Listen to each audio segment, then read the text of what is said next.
Bonjour et bienvenue dans cette édition spéciale. Aujourd'hui, je vous emmène à la découverte d'un grand penseur méconnu de l'écologie intégrale, chrétien, le franco-italien Lanza del Vasto. Fidèle ami du Mahatma Gandhi, il était aussi apôtre de la non-violence, poète, philosophe et le fondateur des communautés de l'Arche. Vous allez le voir, cette figure avant-gardiste du XXe siècle étonne par l'ampleur et la profondeur de son œuvre. Elle étonne également par son message puissant qui peut être pour nous un exemple de sagesse aujourd'hui. Alors pour nous accompagner dans cette découverte, je vous propose d'accueillir tout de suite Benoît Huyghe. Bonjour Benoît, vous êtes un compagnon de la communauté de Gwenvez en Bretagne. Merci beaucoup d'être avec nous et d'avoir fait le trajet jusqu'ici. Alors Benoît, votre communauté est interreligieuse, elle défend la non-violence, elle est aussi bâtie sur le modèle des ashrams indiens. Et je voulais vous demander comment vous avez entendu parler pour la première fois de Lanza del Vasto. Comment est-ce qu'il s'est fait connaître à vous? Ma première rencontre, c'est à travers une lecture. À 15 ans, il y avait un livre qui traînait dans la bibliothèque de mes parents. Et je l'ai lu et ça m'a tout de suite marqué, frappé. Et la même année, je suis allé visiter une de ces communautés parce que mes parents me disaient « Bon, Benoît, tu es en seconde, tu peux aller voir une communauté, voir que même si on ne fait pas de belles études, on peut avoir une vie heureuse. » Et puis, après mes études, j'ai dit « Même si on a réussi ces études, on peut avoir une vie heureuse. » Benoît, Lanza del Vasto reste une figure assez méconnue, alors j'aimerais qu'on revienne ensemble sur les grands moments de sa vie. Il est né en 1901 en Italie. Dans quel environnement social est-ce qu'il grandit? Donc, Lanza del Vasto, c'est un nom de plume. Oui. Son nom d'état civil, c'est Lanza di Trabia Branciforte. Ce nom-là, c'est un nom célèbre, c'est le nom des princes de Sicile. Son père, Don Louis, était un fils naturel du prince de Sicile. Il s'est marié avec Anne-Marie Notz, qui était de la bourgeoisie belge. Lanza del Vasto, il est né dans le sud de l'Italie, dans les Pouilles. D'une famille de la grande bourgeoisie italienne, en fait. Oui, de la haute société. De la haute société. Ouais, un peu aristocratique, on peut le dire. Et quel genre d'enfance est-ce qu'il a? Donc, il a grandi au début avec ses deux frères, Lorenzo et Angelo, dans cet environnement de Méditerranée. Dans ses écrits de souvenirs, il dit que ça a été vraiment important pour lui, même au niveau spirituel, ce contact avec la nature et cette mer Méditerranée. Aussi, un souvenir très vif qu'il a gardé, c'est un jour de givre, j'imagine rare dans le sud de l'Italie, où, avec la lumière du soleil, les choses étaient comme reliées par des fils. Et donc, il dit, j'ai compris ce jour-là que les choses étaient reliées entre elles. On est un siècle avant Laudato Si et la phrase célèbre « tout est lié ».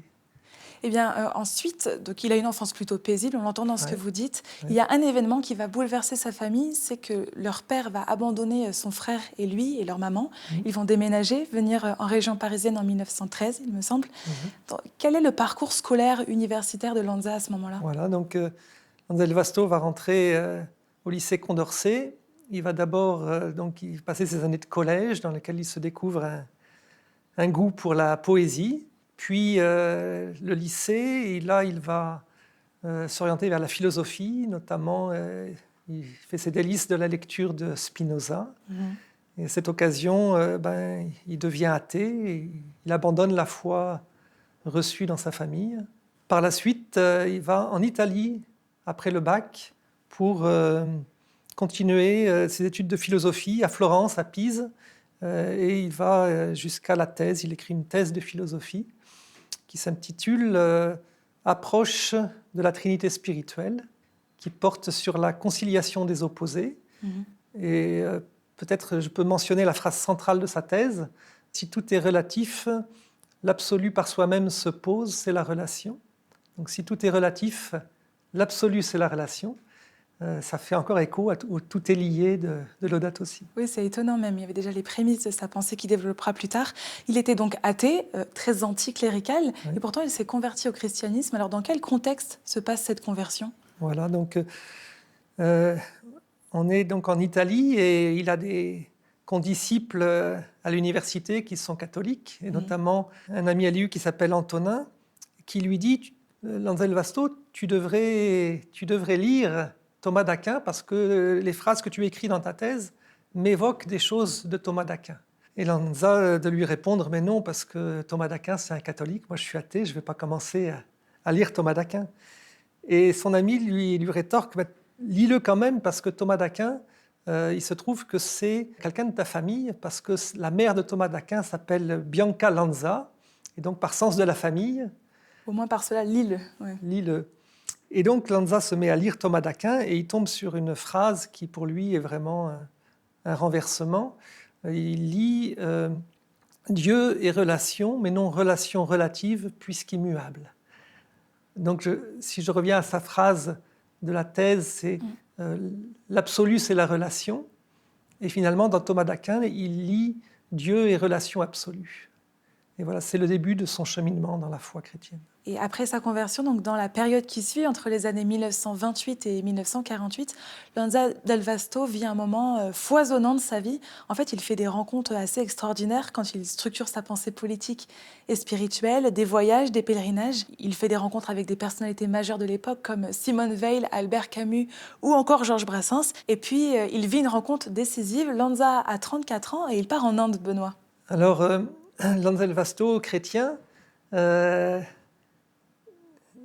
eu l'occasion dans sa jeunesse de voyager un peu partout en Europe. Il est de langue française, il étudie en Italie, il voit Mussolini arriver au pouvoir. En 1931, il fait un voyage littéraire en Allemagne, il voit aussi la montée en puissance d'Adolf Hitler. Et donc, il se pose la question, comment doit se positionner un chrétien sur la question de la paix et de la guerre? Et il interroge autour de lui, il ne voit pas de réponse qu'il trouve satisfaisante. Et une amie à lui donne à lire un livre de Romain Rolland, qui est une biographie de Gandhi, et ça le motive pour aller rencontrer Gandhi en Inde. C'est auprès de lui qu'il structure sa pensée spirituelle et politique ? Voilà, en tout cas c'est une découverte pour lui que la non-violence gandhienne.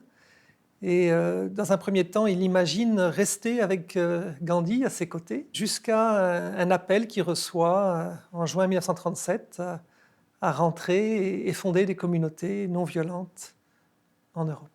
Et donc Lanza del Vasto devient peu à peu cette figure lumineuse et charismatique que l'on connaît aujourd'hui. Mais alors comment sa pensée politique et spirituelle s'est-elle répandue à travers le monde, l'Europe ? On en parle tout de suite dans cette seconde partie.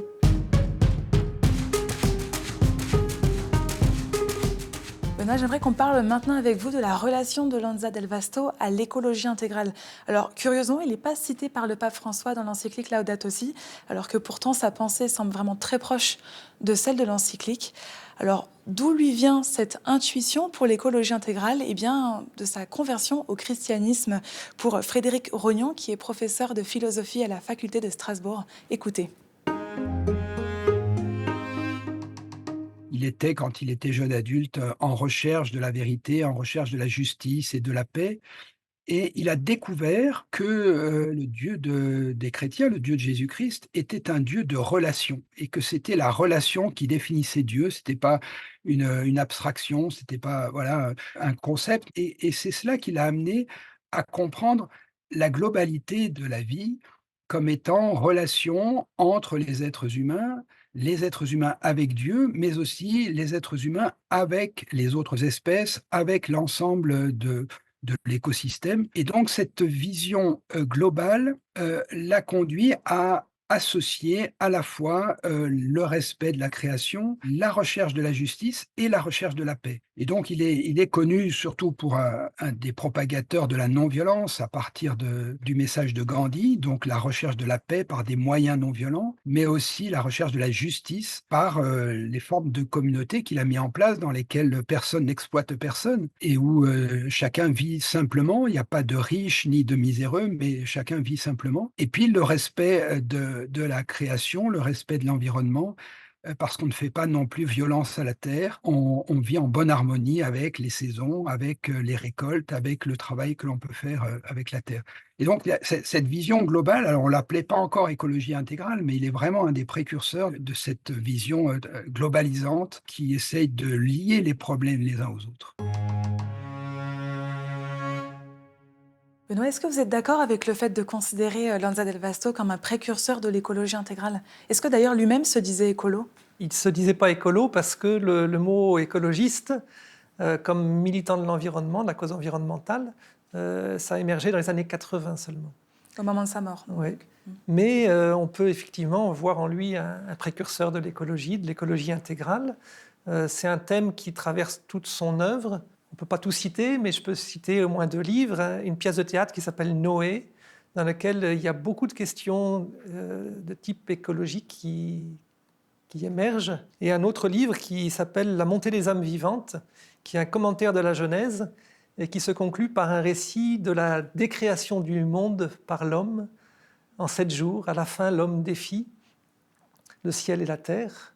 Voilà, donc dans son œuvre, il y a beaucoup d'éléments. Et puis, pas seulement dans sa pensée, mais aussi dans sa vie. Il faut imaginer que quand ils fondent les communautés en 1948, c'est le début des 30 Glorieuses. Les gens quittent les campagnes pour aller en ville. Et Lanza del Vasto réalise le contraire. Il réalise un exode urbain pour mener une vie simple, proche de la terre. Un aspect. L'autre aspect, c'est l'aspect d'action non violente. En 1958, il organise la première manifestation contre le nucléaire civil et militaire. Il faut imaginer que Greenpeace et ses actions connues, ça date que de 1971. Donc il rentre dans une base derrière les barbelés, il se fait expulser par les forces de l'ordre. Dans les années 70 aussi, il y a une communauté qui se crée en terrain militaire. Donc on peut dire que ça inaugure les ZAD qu'on a connus par la suite. Je pourrais peut-être dire encore un dernier élément, la dernière lettre qu'on a de lui. 3 jours avant sa mort, il écrit à la communauté parce qu'il est en voyage et il écrit « Loué sois-tu Seigneur pour la beauté des choses ». Loué sois-tu, ça fait référence à François d'Assise. Voilà, Cantique. Et pour nous aujourd'hui, ça fait écho aussi à cette encyclique de Laudato Si. Je vois que vous souriez quand vous en parlez. Vous êtes ému par tout cet héritage de votre fondateur? Oui, c'est touchant de voir un homme qui a vu des choses avant les autres. Si l'on revient sur la spiritualité de Lanza del Vasto, alors on l'a dit, il était chrétien, mais il est aussi imprégné d'autres formes de croyances. Comment est-ce qu'on pourrait décrire sa spiritualité? Et est-ce que pour vous, il a milité à une sorte de réveil spirituel dans la société française? Voilà, donc la position religieuse de Lanza del Vasto, c'était enracinement dans sa tradition religieuse et ouverture, découverte, connaissance, rencontre des autres traditions. Avant le Concile Vatican II, c'était aussi novateur. En arrière-plan, on peut avoir en tête l'idée de Freud, qui disait, dans le fond, toute religion est religion d'amour pour tous ceux qui en font partie et de haine pour tous ceux qui n'en font pas partie.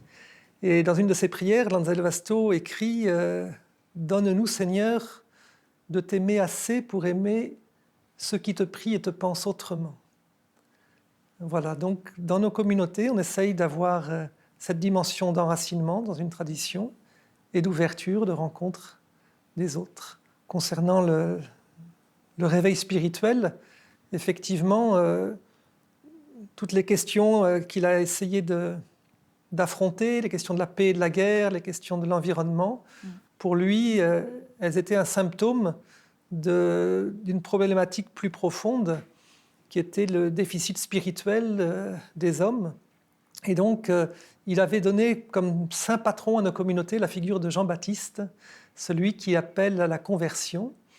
Et pour lui, la conversion, c'était le passage d'une vie extérieure à une vie intérieure, d'une vie à la périphérie de soi-même à une vie recentrée, d'une vie éclatée à une vie unifiée, d'une vie matérialiste à une vie spirituelle, d'une vie négligente à une vie religieuse. Négligence, c'est le contraire étymologique de religieux.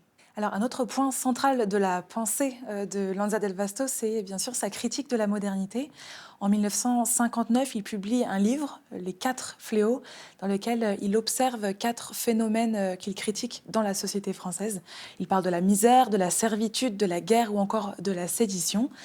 Et ces fléaux viennent du fait que l'homme a abandonné son rapport à la nature pour se tourner vers la technologie, la finance, l'industrie. Écoutez ces explications de Frédéric Rognon. Il développe une critique très forte de la technologie effrénée, échevelée, de cette course à l'innovation technique permanente. Et donc, il en appelle à revenir à nos vrais besoins, à réviser nos besoins pour essayer de voir de quoi nous avons vraiment besoin. Et c'était dont il avait déjà fondé, les communautés depuis une dizaine d'années, donc c'est ce qu'il vivait et ce qu'il essayait de penser en montrant qu'on n'a pas besoin de toute cette technique et qu'elle nous aliène et elle nous éloigne de nous-mêmes et de notre propre existence et qu'on peut très bien vivre sans alors pas sans technique, bien sûr, il y a toujours une technique, mais qui est à échelle humaine. Donc il a revalorisé le travail manuel notamment, hein, donc l'agriculture, manuelle, l'agriculture, biologique, que l'on peut mettre en place, avec des moyens simples qui sont à la portée aussi des plus pauvres, hein, puisqu'il proposait cela aussi à d'autres pays, c'est pas la peine de se jeter dans le modèle de croissance effrénée de l'Occident. On peut vivre, on peut subvenir à ses besoins par une prise en compte des véritables besoins. Benoît, cette critique effrénée de la technologie, c'est un thème dont on parle beaucoup aujourd'hui. Est-ce que Lanza del Vasto n'avait pas 50 ans d'avance en fait, sur son époque? C'est impressionnant d'entendre cette pensée aujourd'hui en 2024. Oui, on peut dire qu'il avait vu des choses avant les autres. Euh, je pense que ce questionnement du progrès, de la technique, il a beaucoup reçu de Gandhi, de la pensée gandhienne, et entre autres cette insistance sur le travail manuel. Et vous, dans ce que vous vivez donc en communauté à l'Arche, à Genvez, vous pouvez dire que c'est vertueux de cette critique de la technologie? Oui, je pense que de limiter la technologie, de vivre simplement, ça permet de nourrir une vie intérieure, ça permet aussi une qualité dans nos relations, ça permet d'être présent à la nature, à l'environnement, ça permet de vivre tout simplement, plutôt que de vivre par écran interposé. Une phrase que je répète parfois aux stagiaires, c'est que pour nous, vivre, c'est faire les gestes de la vie. Vivre, c'est faire les gestes de la vie. Alors, à sa mort en 1980, Lanza del Vasto a 80 ans et il laisse derrière lui un très riche héritage et de nombreux disciples à travers la France et l'Europe. Les communautés de l'Arche poursuivent leur existence jusqu'à aujourd'hui. Alors, quelle est la postérité de Lanza del Vasto? Comment ses disciples vivent-ils concrètement? On en parle tout de suite.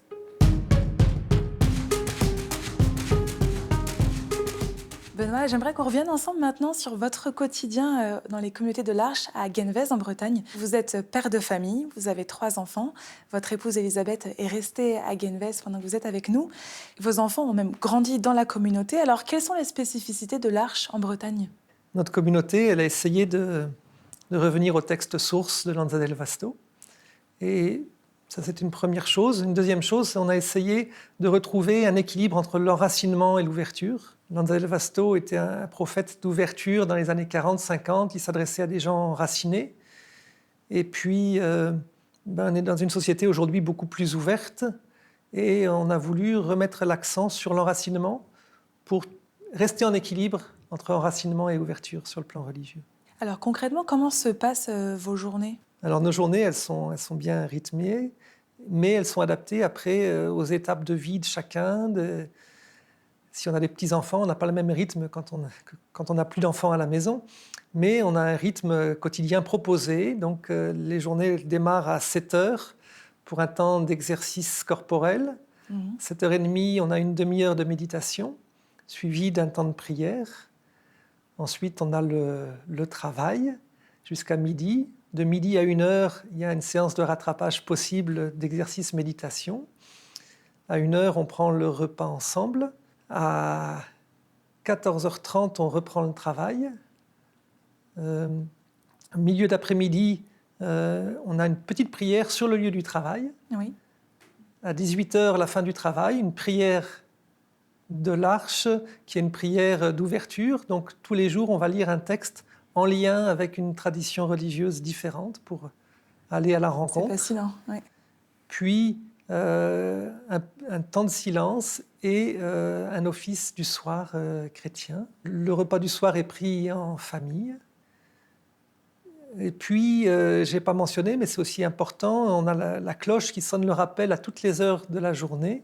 Et donc vous arrêtez de travailler, vous vous recentrez? Un temps de suspension du travail, un temps où on essaye d'être présent au présent. Voilà, et se rappeler qu'on est plus que ce qu'on fait. Alors, votre communauté est composée de 11 adultes, je crois, 4 enfants. Vous, qu'est-ce que vous faites comme travail dans la communauté? Personnellement, je travaille au maraîchage. Oui, on a 1,5 hectare de maraîchage. Je m'occupe aussi du troupeau de vaches. On a 8 vaches laitières. Vous faites de la production? Un petit peu. Alors, pour ce qui concerne le troupeau de vaches laitières, on a une petite production qu'on veut développer quand on aura fini de construire la fromagerie. Voilà, il existe d'autres secteurs. On a les céréales, la meunerie, la boulangerie. On a aussi des poules pondeuses. Vous Voilà. êtes quasiment autosuffisant, en fait.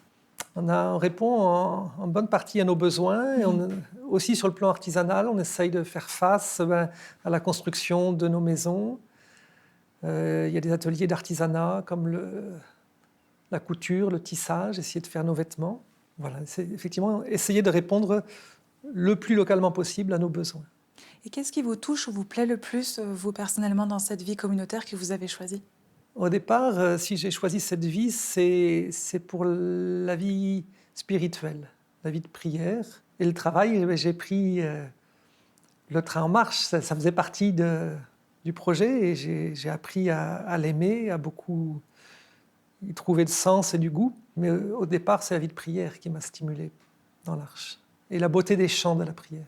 Ce sont des chants grégoriens, c'est ça? Alors en partie, mais on a un répertoire plus large que ça. Mais effectivement, Chanterelle, l'épouse de Lanza del Vasto, était musicienne de formation, spécialiste du chant du Moyen-Âge en général et du grégorien en particulier. Alors Benoît, vous voyez passer chez vous de nombreuses personnes. Quels sont les profils des gens intéressés par la vie à la communauté de l'Arche? Et est-ce que vous êtes surpris de tous ces gens qui passent vous voir?